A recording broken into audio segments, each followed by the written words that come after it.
With the COVID-19 pandemic, many families are spending more time outdoors in their backyards. But with the winter months quickly approaching, there's a new demand for outdoor patio heaters for people to use at home. And as Western Mass News reporter Lexi Oliver tells us, they're becoming almost impossible to find.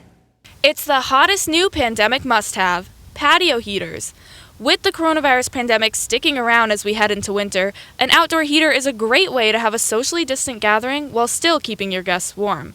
That is, if you can get your hands on one. It's actually sold out in our warehouse.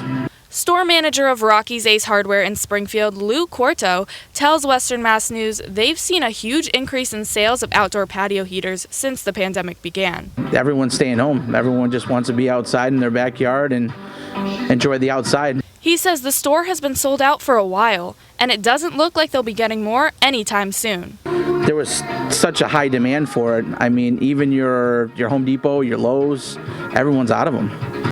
And it's not just heaters. We are selling a ton of fireplaces. A ton of firewood is another one. We just can't keep it in stock. And if you are lucky enough to find a patio heater, firefighters warn there are some things you should keep in mind to avoid any injuries. Use them in a well-ventilated area.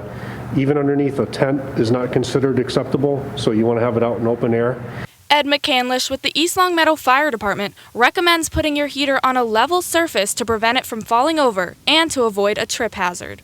He also says to make sure you're keeping an eye on it. Just like an actual fire, you want to treat an outdoor heater exactly the same. You never want to leave it unattended.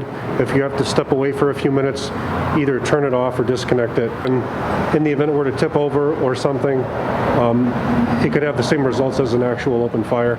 So you want to treat it as such. For Western Mass News, I'm Lexi Oliver.